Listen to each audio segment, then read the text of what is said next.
அன்பே சாயின் அடுத்த அவதாரம் ஸ்டார்ட் ஆயிடுச்சு. இனிமே அன்பே சாயில கொடுக்கக்கூடிய ஒரு பதிவுகளுக்கும் கமெண்ட் செக்ஷனில் கமெண்ட் ரொம்ப ரொம்ப இம்பார்ட்டன்ட். அதே போல் எல்லா வீடியோஸையும் நீங்கள் லைக் பண்ணணும்னு நான் கேட்டுக்கிறேன். சாய்பா ஒரு சாய்ராமுக்கு நடந்த மிராக்கள் மெய் சிலிர்க்க வைக்க போகுது. அடுத்தது, உங்களுக்கு பிடிச்ச மனிதர்கள் தப்பான வழியில் போய் உங்களை கஷ்டப்படுத்தி அவங்களை எப்படி சரி பண்ணக்கூடிய ஒரு வழியையும் இந்த பதிவில் சொல்லப்பட்டுள்ளது. எதையுமே நீங்கள் சீரியஸாக எடுத்துக்கிட்டீங்கன்னா வாழ்க்கை நல்லா இருக்கும். உங்கள் சோம்பேறித்தனத்தை வச்சுக்கிட்டு மூலதனமாக வச்சு செயல்பட்டீங்கன்னா உங்கள் வாழ்க்கையில் சாய்பா காப்பாற்றுவார் அப்படின்ற நம்பிக்கையை தயவு செய்து விட்டுருங்க. திரும்பவும் சொல்கிறேன், பதிவுகள் சொல்லப்பட்ட விஷயத்தை முழுவதும் கேட்டு அதற்கு உரிய வழிகளை நீங்கள் பயணத்துக்கு தயாராக இருந்தீங்கன்னா மட்டும் 100% வெற்றி இங்கே உத்தரவாதம் சொல்லி இந்த பதிவை நான் ஆரம்பிக்கிறேன். ஓம் சாயிரா சாயிரா, ஓம் சாயிரா சாயிரா, ஓம் சாயிரா சாயிரா, அன்பே சாயிரா, பேரன்பே சாயிரா, அகிலம் தளிக்க ஆத்மா விழிக்க அனுதினம் சாயிரா, எங்கள் அன்பே சாயிரா. ஒன்றே இறைவன், ஒன்றே பூமிக்கென்றும் சாயிரா, சரணம் சாயிரா, நன்றே செய்து வாழ்வோம், நாம் ஒன்றே செய்து வாழ்வோம், அன்பே சாயிரா.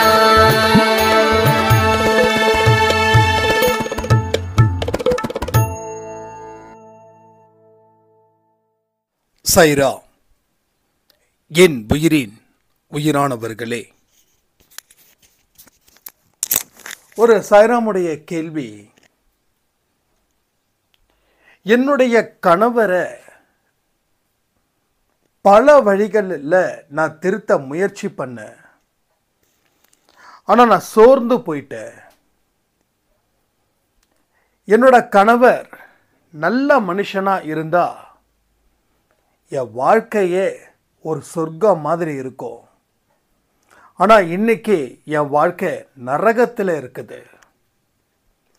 ஏற்கனவே என் கணவர் ஆரம்பத்தில் அவ்வளோ நல்லவராக இருந்தார்.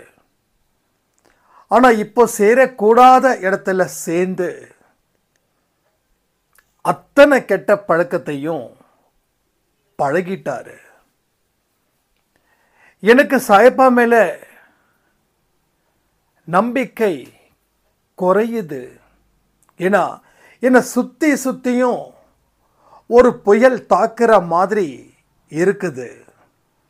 நான் இதில் இருந்து மீண்டு வருவதற்கு எந்த மாதிரியான பிரார்த்தனைகள் செய்வது, ஏதாவது வேற செய்யணும் அப்படின்னா அதையும் கொஞ்சம் சொல்லுங்க அப்படின்னு ஒரு கேள்வி கேட்டிருந்தாங்க. அதே போல் இன்னொரு சாய்ராமுடைய ஒரு மிராக்கிள் அதுவும் இங்கே இருக்குது. ஸோ இந்த ரெண்டை பற்றி நம்ம பேச போகிறோம். உங்களுடைய குடும்பத்திலேயும் உங்களுக்கு அன்பானவர்கள் மோசமான பழக்க வழக்கத்துக்கு அடிமையாக இருந்தால் எப்படிப்பட்ட விஷயங்களை செய்து அதை நாம் சரிவர ஃபாலோ பண்ணி அவங்கள நல்ல இடத்துக்கு கொண்டு வரலாம் அப்படின்ற நம்பிக்கைக்குரிய பதிவு தான் இந்த பதிவு. ஸோ யார் எதிராக இருந்தாலும் சரி, நீங்கள் ஒரி பண்ண வேண்டிய அவசியம் இல்லை. ஸோ எல்லாமே இங்கே சிறப்பாக நடக்கும். எல்லாமே உங்களுக்கு பிடிச்ச மாதிரியான வாழ்க்கையை சாய்பா கொடுக்க தான் போகிறாரு. ஸோ நம்பிக்கையோட சாயப்பாவே என்னை காப்பாற்று அப்படின்னு ஒரு கமெண்ட்டை போஸ்ட் பண்ணிவிட்டு அதுக்கு அப்புறமா இந்த பதிவை முழுவதும் கேளுங்க. இன்றைக்கி காலையில் வெற்றி நிச்சயம் சாயின் சத்தியம் கொடுத்துருந்த வார்த்தைகள் பொறுமையும் நம்பிக்கையும் இன்றைக்கி நம்ம வீடியோவாக கொடுத்துருந்தோம். ஏன்னா இந்த வார்த்தைகளை எங்களுக்கு நேரடியாக நீங்கள் சொல்கிற மாதிரி வீடியோ பதிவு கொடுக்கணும் அப்படின்னு ஒரு சாய்ராமுடைய ஒரு அன்பான வற்புறுத்தல். ஸோ அதுக்காக தான் அந்த பதிவை நம்ம கொடுத்துருந்தோம். எல்லா விஷயங்களுமே மாற்றப்படக்கூடியவை தான். சாய்பாவோட குழந்தைகளுக்கு இது போக போக இதனுடைய அர்த்தமும் இதனுடைய உண்மையும் புரியும். கடவுள் மேலே நம்பிக்கை நம்ம இழக்கிறதுன்றது நேச்சுரல். ஸோ பயப்பட வேண்டாம். என்னடா நாம் கடவுள் மேலே நம்பிக்கை இல்லாமல் போகிறோமே அப்படின்னு பயம் வேண்டாம். இப்போ இந்த சாய்ராம் சொன்ன மாதிரி 4 தாக்குதல்கள் எதிரெதிராக இருக்குது அப்படின்னும் போது அந்த இடத்துல நிலை குலைஞ்சு போகிறதுன்றது எல்லாருக்கும் தான். அப்போது அந்த நம்பிக்கை கொஞ்சம் டச் பண்ண தான் செய்யும். ஏன்னா கடவுள் பார்த்துட்டு தானே இருக்காரு. அப்படி இருக்கும்போது எப்படி என்ன இந்த புயலை நெருங்க விட்டாரு? அப்போ கடவுள் என்னை காப்பாற்றி இருக்கணும் இல்லை? ஸோ என்னை ஏன் காப்பாற்றாமல் போயிட்டாரு அப்படின்ற ஒரு ஆழ்ந்த கேள்வி நமக்குள்ளே கண்டிப்பாக வரும். இப்போ கடவுள் இல்லை அப்படின்னா யாரும் பெருசாக ஃபீல் பண்ண போகிறது இல்லை. இங்கே நல்லவர்கள் ஏன் ஃபீல் பண்ணுறாங்க அப்படின்னா கடவுள் என்ன காப்பாற்றணும் தானே. அப்போ கடவுள் காப்பாற்றலைன்னா ஃபீல் பண்ண தானே செய்வேன். இதுதான் அவங்களுடைய பார்ட். இப்போ கடவுள் அப்படின்னு ஒருத்தர் இல்லை அப்படின்னு இந்த உலகம் இயங்கி இருந்துச்சுன்னா யாருமே ஃபீல் பண்ணியிருக்க மாட்டாங்க. அவர் அப்படி தான், நான் இனிமேல் இப்படி தான் இருப்பேன் அப்படின்னு. ஸோ கடவுள் இருக்கிறதால தான் கொஞ்சம் ஒழுக்கம் அதிகமாகவே இருக்குது. கடவுள் இல்லைன்னா நீ பிடிச்ச வாழ்க்கையை வாழு, நான் பிடிச்ச வாழ்க்கையை வாழ்கிறேன் அப்படின்னு ஒரு மிருகத்தனமான வாழ்க்கையை வாழ்ந்திருப்போம். அப்போ கடவுள் இருந்தும் எனக்கு எந்த பலனும் இல்லை, அதனால் நான் இந்த மாதிரி நம்பிக்கை கடவுள் மேலே வைக்க முடியல அப்படின்னு சொல்கிறவங்க நிஜம். அதில் நானும் ஒரு காலத்தில் இருந்தேன். நானும் கடவுள் இல்லைன்னு 100% நம்பினேன். இப்போ கடவுள் இருக்கிறாருன்றது 1000% இல்லை. எத்தனை சைஃபர்கள் போட்டாலும் சரி நான் நம்புகிறேன் கடவுள் இருக்கிறாருன்னு. இல்லாமல் இருக்கும்போது எனக்கு பிரச்சனைகள் அதிகரிச்சது. இன்னைக்கு அந்த நிலையில் இருந்து தான் கடவுள் என்னை மீட்டு வர்றாரு. கடவுள் நான் இருக்கிறாங்கன்னு நான் சொல்லும்போது உங்களுக்கு ஆழமான புரிதல் உங்கள் அனுபவத்தின் மூலமாக தான் பெற முடியும். எனக்கும் அந்த எக்ஸ்பீரியன்ஸ் மூலமாக தான் நான் கேதர் பண்ணது கடவுள் இருக்கிறாரு அப்படின்னு. அப்போ உங்களுக்கும் இன்னைக்கு இருக்கக்கூடிய பிரச்சனைகளை பார்த்து கடவுள் இல்லைன்னு சொல்லி ஒரு அனுபவம் உங்களுக்கு வந்திருக்குது. இது இயல்பானது, இது இயற்கையானதும் கூட. அது கொஞ்ச நாளில் மாறப்போகுது. ஏன் அப்படின்னா உங்களுக்கு உண்டான மாற்றத்தை 0க்கு கீழே இருந்து கொண்டு போய் தான் 0க்கு கொண்டு வந்து சேர்ப்பார். அங்கே இருந்து வளர்ச்சி பெற முடியும். ஒன்ஸ் உங்களோட வளர்ச்சி ஹிமாலய வளர்ச்சி என்னதான் நீங்கள் கடவுள் மேலே நம்பிக்கை இல்லைன்னு நீங்கள் சொன்னாலும் கடவுள் உங்களை விடுறதா இல்லை. ஏன்னா போன ஜென்மத்தில் நீங்கள் கடவுளுக்கு சொந்தமானவர்கள், அவரோட அருளை பெற்றவர்கள், அவரோட பாசத்தை பெற்றவர்கள், அவரோட அன்பை பெற்றவர்கள், எல்லாத்தையும் தாண்டி அவரோட நம்பிக்கையை பெற்றவர்கள் நீங்கள். அப்படிப்பட்டவங்களை நிச்சயமாக கடவுள் விடமாட்டார். உங்கள் கோபம் நியாயமானது. திரும்பவும் சொல்கிறேன், உங்கள் கோபம் நியாயமானது, இயற்கையானது. நான் ஏன் இந்த இயற்கையை பற்றி சொல்கிறேன்னா, நேச்சுரலாக ஒரு கோபம் வரக்கூடாதா? ஏன் கோபம் வருது? நமக்கு பிடிச்சவங்க மோசமான விஷயத்தை செய்யும்போது கோபம் வரணும். கோபம் வராமல் இருக்க முடியாது. கோபம் வரலைன்னா அவங்கள விட நாம மோசக்காரனாக இருப்போம். அப்போது கோபம் இயற்கையாக இருக்குது. இங்கே பல பேருக்கு நீங்கள் கோபப்படாதுன்னு சொல்கிறீங்க, ஆனால் கோபப்படாமல் எப்படி இருக்க முடியும்? ஒரு அம்மா ரீசெண்டாக பேசியிருந்தாங்க, தம்பி எங்கள் வீட்டில் ஆரம்பத்தில் குடி என்னமோ குறைவாக தான் இருந்தது, இப்போ குடி அதிகமாக இருக்குது. அவர் படுத்திருக்கக்கூடிய கட்டில சுற்றியும் தண்ணி பாட்டில் தான், அத்தனை வாங்கி வச்சிருக்காரு. ஒரு நல்ல நாள் அதுவுமா என் வீடு நரகத்தில் இருக்கிற மாதிரி இருக்குது. பேசுனா சண்டை வரும், கத்தியை எடுத்து குத்திக்கிறேன்னு சொல்லி மிரட்டுறாரு, அந்த அளவுக்கு போயிட்டாரு. நீங்கள் யோசிச்சு பாருங்க, எனக்கு கோபம் வரக்கூடாதா? சரி குடிச்சுதான் தொலைகிறாரு, அது அடுத்தவங்களுக்கு தொல்லை இல்லாமல் குடிக்கட்டும். ஆனால் இன்னைக்கு பாருங்க, அவரால் எங்கள் குடும்பமே தத்தளிச்சுக்கிட்டு இருக்குது அப்படின்னு. ஸோ அவங்களுக்கு சேர்த்து தான் இந்த பதிவு. அப்போ உங்கள் கோபம் நியாயமானது, இயற்கையானது. ஸோ நியாயமான கோபத்துக்கும் கடவுள் கண்டிப்பாக கோபத்தை அவர் தீர்க்கணும். ஏன்னா அவருடைய குழந்தைங்க கஷ்டப்படுறத அவர் விரும்பலை. இதை சொல்கிற போது உங்களுக்கு ஏன் மேலே கோபமும் வரும். நீ விரும்பலைன்னு சொல்கிற, ஆனால் கஷ்டப்பட்டுட்டு இன்னைக்கு வரைக்கும் கண்ணீரை விட்டுட்டு நான் இருக்கேனே, நீ ஏன்ப்பா அப்படி பேசிகிட்டு இருக்கிறேன்னு திரும்பவும் சொல்கிறேனே. இன்றைக்கி என் மேலே கோபம் வரும், நாளைக்கு என் மேலே பாசமும் வரும். கரெக்டாக சொன்னப்பா, இப்போ கரெக்டாக இருக்குதுப்பா, அன்னைக்கு நான் உன் மேலே கோவப்பட்டேன்ப்பா அப்படின்னு. ஸோ இந்த மாதிரி உரிமையாக கோவப்பட்டவங்க ஜாஸ்தி. நான் யார் என் மேலே கோவப்பட்டாலும் சரி, நீங்கள் புகழ்ந்து எப்படி பேசுகிறீங்களோ அப்படியும் சரி, எப்பயுமே உங்கள் அன்பு மட்டும்தான் எனக்கு தெரியுதே தவிர, நீங்கள் புகழும்போது எனக்கு அன்பானவர்கள், என் மேலே கோவப்படும் போது எனக்கு எதிரானவர்கள்னு இன்னைக்கு வரைக்கும் நான் முடிவு பண்ணதே கிடையாது. ஏன்னா என் மேலே உங்களுக்கு எவ்வளோ அன்பு, எவ்வளோ பாசம் அப்படின்னு தெரியும். நீங்கள் எவ்வளோ பாசம் வச்சுருக்கீங்களோ அந்த அளவுக்கு நானும் உங்கள் மேலே பாசம் வச்சுருக்கேன்றதும் சாயப்பாவுக்கு தெரியும். அப்போது இயற்கையான கோபம் நிச்சயமாக பதில் சாயப்பா கிட்டே இருந்து நல்லதே நடக்கும், அதை பற்றி கவலைப்பட வேண்டாம். சரி, இப்போ நாம் என்ன செய்கிறது? கமெண்ட் எத்தனை பேர் போட்டிருக்கீங்க சாயப்பா காப்பாற்றுன்னு? அதே போல் சொல்கிறேன், ஒரு பதிவும் நிச்சயமாக உரிமையோடு கேட்குற, லைக் பண்ணணும், லைக்கும் பண்ணணும், கமெண்ட்டும் பண்ணணும். ஓகேவா? அப்போது கோபங்கள் இயற்கையானதாக இருக்கும்போது உங்கள் பிரச்சனைகள் தீருதுன்னு அர்த்தம். இதை நம்புறீங்களா?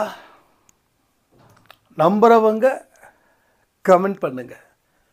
உங்கள் கோபம் இயற்கையானது, அப்போ உங்கள் பிரச்சனைகள் தீருது. உங்கள் கோபம் ஏன் இயற்கையானதுன்னா, நீங்கள் நல்ல மனிதர்களாக உருவாகியிருக்கீங்க. எனக்கு இதுவே எவ்வளோ சந்தோஷமாக இருக்குது தெரியுமா?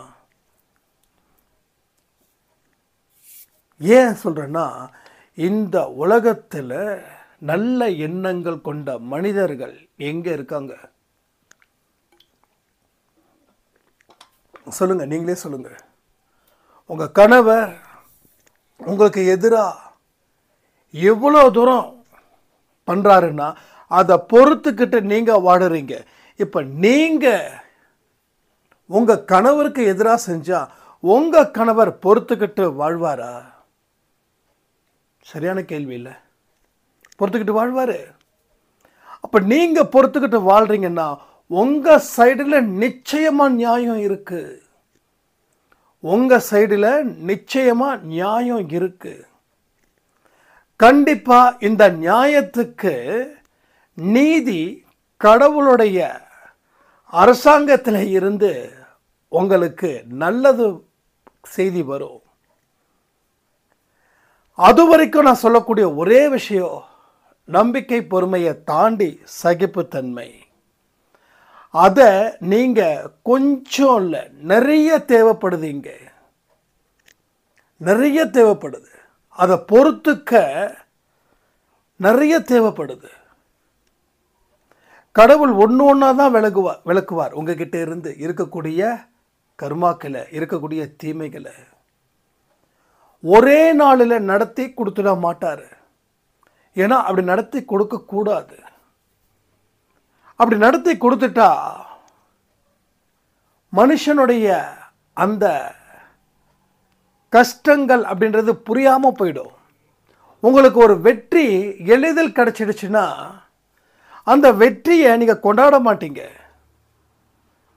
அந்த வெற்றி ரொம்ப கஷ்டப்பட்டு முயற்சி பண்ணி கிடைச்சதுக்கப்புறம் அதில் கிடைக்கக்கூடிய அந்த ஆனந்தம் இருக்குமே, அந்த சந்தோஷம் மனசு ஃபுல்லாக ஒரு விதமான ஹாப்பி. இந்த உலகத்திலேயே நம்ம ஜெயிச்ச மாதிரி, இந்த உலகத்தில் சந்தோஷமான ஆள் யாருப்பா அப்படின்னா நான் தான்டா அப்படின்னு நம்ம நினைப்போம். அந்த மாதிரியான வெற்றியை தான் அவர் ஏற்படுத்துவார். அதுக்கு கொஞ்சம் காலமும் கொஞ்சம் நேரமும் தேவைப்படும். இதுக்கு நீங்கள் சம்மதிக்கிறீங்களா? பாருங்க, இவ்வளவு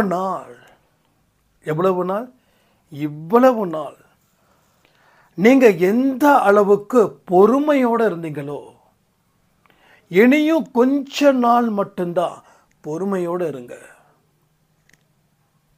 கண்டிப்பாக உங்களுக்கு எதிரானவர்களை, உங்களுக்கு எதிராக இருக்கிறவங்களை திருத்துவதற்கு தினமும் நம்ம பிரார்த்தனை செய்ய போகிறோம். இனிமே ஒரு நாளும் பிரார்த்தனை செய்ய போகிறோம். ஒரு நாளும்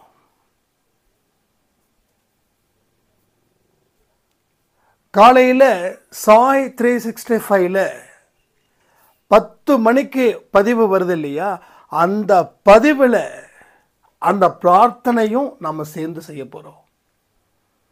அந்த பதிவுக்கு கீழே நீங்கள் பிரார்த்தனைகளை போடணும் தயவு செய்து. ஒவ்வொரு நாளும் காலையில் 10 மணிக்கு.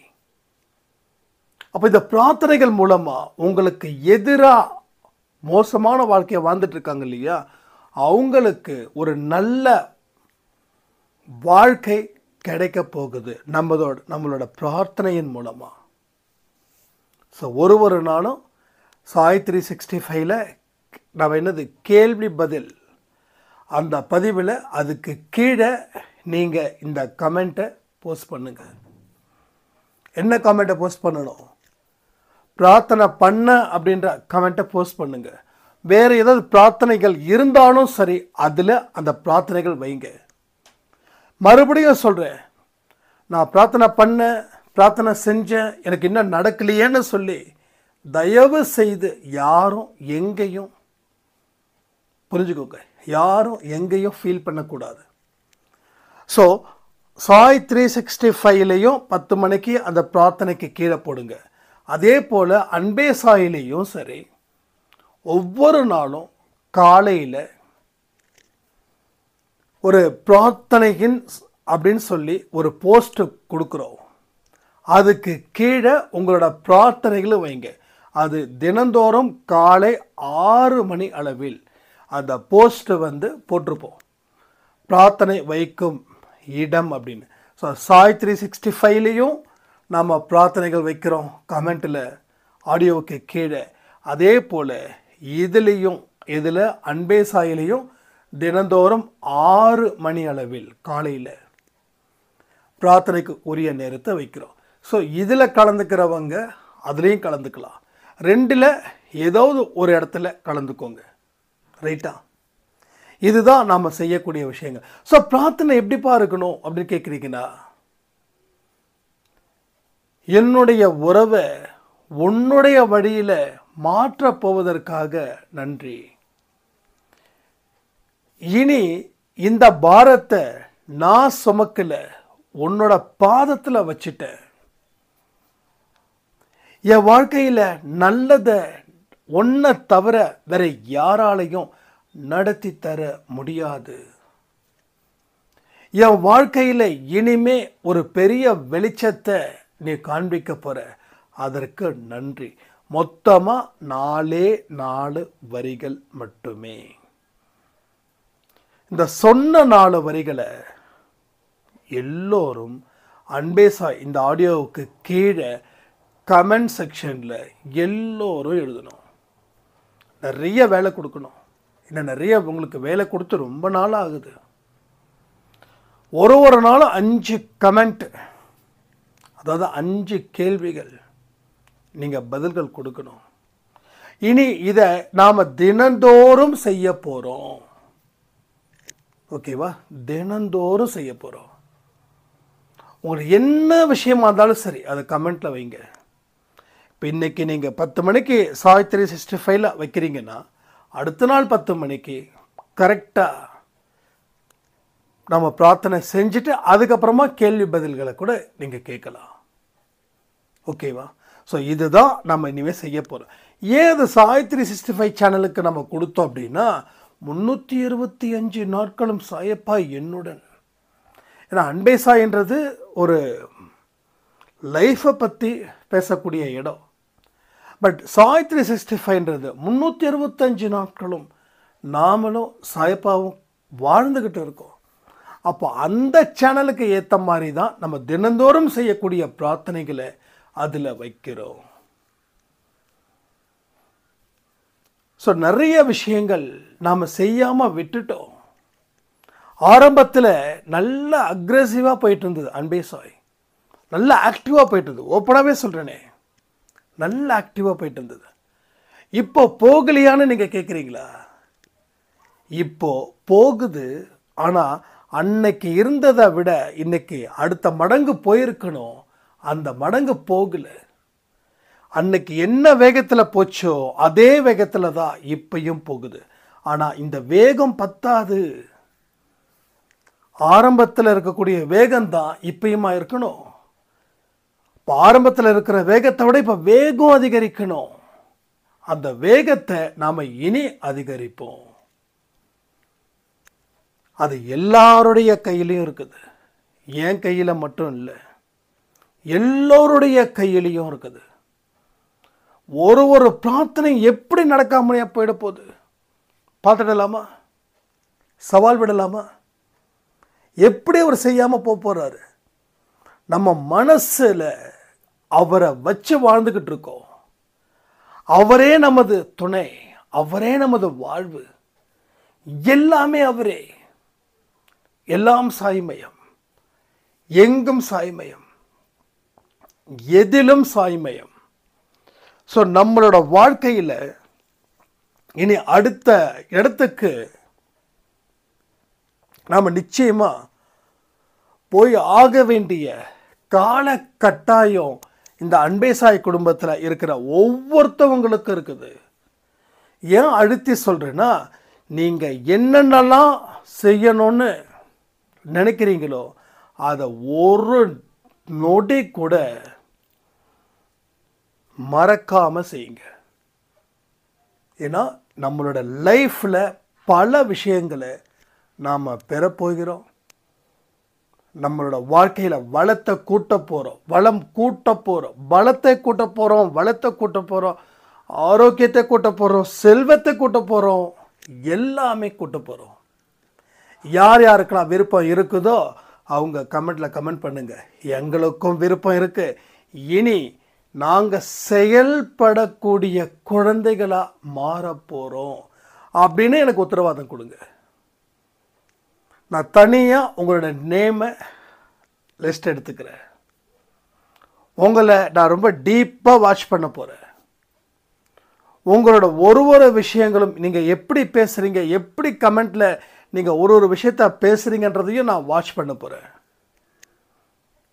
நம்மளோட க்ரோத்திங் எங்கே இருக்குதுன்னா, எங்கே நாம் அதிகமாக கவனிக்கிறோமோ அங்கே. ஸோ நான் உங்களை வாட்ச் பண்ண போகிறேன். ஸோ நீங்களும் அதை புரிஞ்சுக்கிட்டு செய்ய வேண்டிய விஷயத்தை அத்தனையும் தடை இல்லாமல், தடங்கள் இல்லாமல் செய்யுங்க. மறுபடியும் சொல்கிறேன், 2 நாள் செய்கிறது, 2 நாள் விட்டுறது, இது எதுவுமே ரிசல்ட் வராது. இது அத்தனையுமே வீணாக தான் போகும். தொடர்ந்து எடுக்கக்கூடிய முயற்சிகள் மட்டும்தான் இங்கே ஜெயிக்கவே முடியும். இதுதான் அன்பேசாயுடைய அடுத்த அவதாரம். நெக்ஸ்ட் அவதாரம் இதான். ஒரே அவதாரம் இங்கே வேலைக்கு ஆகாது. இது உப்புமா கம்பெனி கிடையாது. இது சக்தி வாய்ந்த ஒரு இடம். இந்த இடத்துல எல்லாமே நடக்கணும். அது எல்லாமே நம்ம கையில் இருக்கு, நம்ம மனசுல இருக்குது. மனசுத்தம் இங்கே இருக்கணும். சோம்பேறித்தனம் விரட்டணும். ஆரோக்கியமான விஷயத்தை பற்றி மட்டும்தான் பேசணும். அப்படிப்பட்ட ஒரு இடமா இதை அமைக்க வேண்டிய பொறுப்பு பார்த்துக்கிட்டு இருக்கிறோமே அத்தனை பேருக்கும் இருக்குது. இங்கே நிறைய பேர் என்ன சொல்கிறாங்கன்னா, நான்லாம் கமெண்ட் பண்ணுறதே இல்லை சாய், எனக்கு ரொம்ப அசதியாக இருக்குது, ரொம்ப பண்ணணும்னு நினைப்பேன், பண்ண முடிய மாட்டேங்குது. இந்த ஒரு அசதின்றது சோம்பேறித்தனத்துடைய மறுபெயர். அப்போ கமெண்ட் பண்ண கூட உங்களால் முடியல அப்படின்னா, இப்போ உங்கள் வாழ்க்கையை நீங்கள் எப்படி உயர்த்தணும்னு நினைக்கிறீங்க? ஒரு சாதாரண விஷயம், உண்மையிலே உங்களுக்கு எழுத தெரியாது படிக்க தெரியாதுன்னா அதை நான் எடுத்துக்கல, அது நோ ப்ராப்ளம். ஆனால் எழுத தெரியும், படிக்க தெரியும். ஆனால் செய்வதற்கு அவ்வளவு ஒரு சோம்பேறித்தனத்தை உங்களுக்கு மனசில் இடத்த கொடுத்துருக்கீங்கன்னா, நிச்சயம் சொல்கிறேன், ரொம்ப கஷ்டம். அது ரொம்ப ரொம்ப கஷ்டம். வாழ்க்கையை லீட் பண்ணணும். அதாவது நம்ம உட்காந்துருக்கக்கூடிய அந்த பெஞ்சில் உட்காந்துருக்கக்கூடிய ஸ்டைலை வச்சே கண்டுபிடிச்சிடலாம். ஒரு 50 பேர் வாழ்க்கையில் லீட் பண்ணணும்னு சொல்லி உட்காந்துருக்காங்கன்னா, அந்த 50 பேர் எப்படி உட்காந்துருக்காங்கிறத பொறுத்து அவனுக்கு விருப்பம் இருக்கா இல்லையான்னு தெரிஞ்சுக்கலாம். எல்லாருக்குமே வாழ்க்கையில் பெரிய ஆள் ஆகணும்னு ஆசை இருக்குது. ஆனால் நடைமுறைப்படுத்துறதுல சிலருக்கு மட்டும்தான். அந்த சிலர் எப்படி இருப்பாங்கன்னா, துருன்னு இருப்பாங்க, சீட்டோட நுனியில் உட்காந்துருப்பாங்க. அடுத்தது என்னன்றதை காதை ஷார்ப்பாக்குவாங்க, மனசுக்குள்ளே கொண்டு போய் சேர்த்துக்கிட்டே இருப்பாங்க. இவங்க மட்டும்தான் அன்பே சாயில வெற்றி பெற முடியும், வெற்றி பெற்று இருக்கிறார்கள். இன்னும் சில பேர் பின்னாடி நல்லா சாஞ்சிக்கிட்டு காலாட்டிக்கிட்டு கையை கட்டிக்கிட்டு சும்மா எங்கேயோ சிந்தனைகளை வச்சுக்கிட்டு அப்படியே ஏதோ ஒரு கனவை காண்டுக்கிட்டே இருப்பாங்க. அவங்களுக்கு 0% மட்டும்தான் இங்கே வெற்றி. அதனால் முதல் பகுதி செயல்படுத்தக்கூடிய விதம், அதில் இருந்து வாழக்கூடிய விதம். அடுத்தது மிராக்கிள் சொல்லியிருந்தேன் இல்லையா? இந்த மிராக்கிள் பலருக்கு வாழ்க்கையில் நிச்சயமாக பயன்படும். எப்படின்னா, நம்ம அன்பே சாயில சொல்லக்கூடிய எந்த ஒரு விஷயத்தையும் ஆரம்பத்தில் அலட்சியப்படுத்தினாங்க. அடுத்தது அவங்க வாழ்க்கையில் பல மாற்றத்தை ஏற்படுத்தணும்னு ஏகப்பட்ட கனவுகள் அவங்களுக்கு இருக்கு. ஆனாலும் அதை எங்க யார் மூலமா அது நிறைவேற்ற முடியும்னு ஏகப்பட்ட கன்ஃபியூஷன். அப்போ அவங்களுடைய கனவுல அவங்களுடைய இஷ்ட தெய்வம் ஒரே ஒரு வரி அன்பே சாய் அப்படின்னு சொல்லிட்டு போயிடுச்சு அந்த கடவுள். அடுத்த சில நாட்கள்ல தொடர்ந்து ஆடியோவை கேட்க ஆரம்பிச்சாங்க, குறிப்புகள் எடுத்தாங்க. முன்னாடி சொன்னதை விட இப்போ ஒரு பவர்ஃபுல்லான வார்த்தைகள் என் காதுல கேட்குது. நான் தூங்கும் போது கூட நீங்க பேசுறது என் காதுக்குள்ள ஒழிச்சுக்கிட்டே இருந்துச்சு. ஒரு பதிவும் என் மனசுல என்னமோ செஞ்சுது.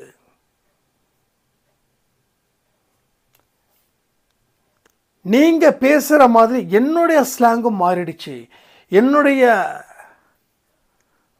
வீட்டில் எல்லாரும் கேட்டாங்க, என்ன நீ ஒரு மாதிரி பேசுற, முன்னாடி அப்படி பேச மாட்டியே அப்படின்னு.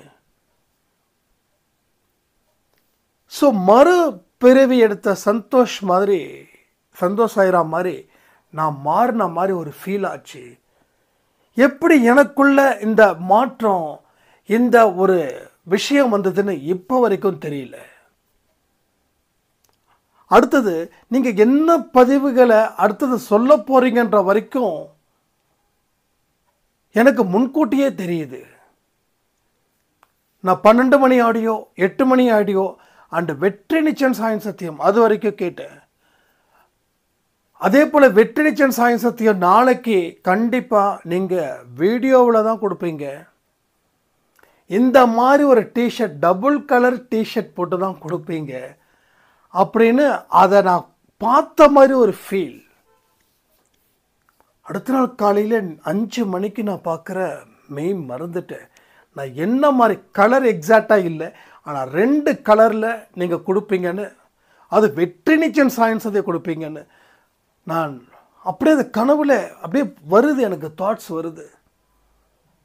கண்டிப்பாக அந்த பொறுமை, நம்பிக்கை, வரிகளை பற்றி, வார்த்தைகளை பற்றி தான் நீங்கள் பேசுவீங்கன்னு எனக்கு அது காதில் ஒலிச்சுது.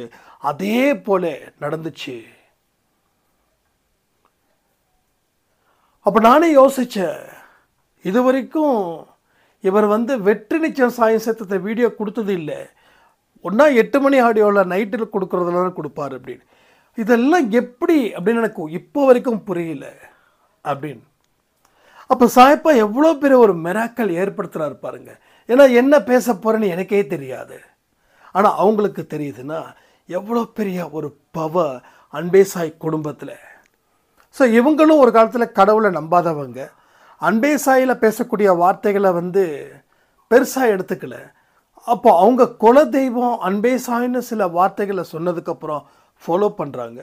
எல்லா விஷயத்தையும் ரொம்ப டீட்டெயில்டாக கேட்குறாங்க, எல்லாம் நோட் பண்ணுறாங்க, கொஞ்சம் கொஞ்சமாக மாறுறாங்க. இன்றைக்கி அவங்களுக்கு மும்பை சைடில் ஒரு பெரிய ஜாபில், நல்ல ஹை போஸ்டிங்கில் அவங்க பேங்க்கில் ஒர்க் பண்ணிட்டு இருக்காங்க. ஸோ எப்பேற்பட்ட மிராக்கிள்ஸ் இது பொறுத்த வரைக்கும்.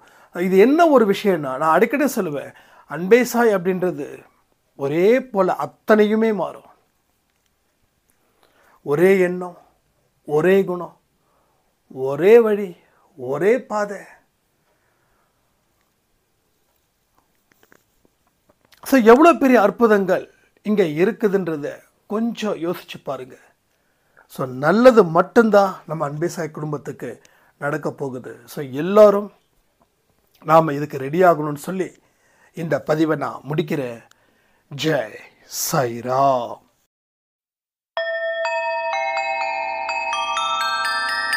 ஓம் சாயிரா சாயிரா ஓம் சாயிரா சாயிரா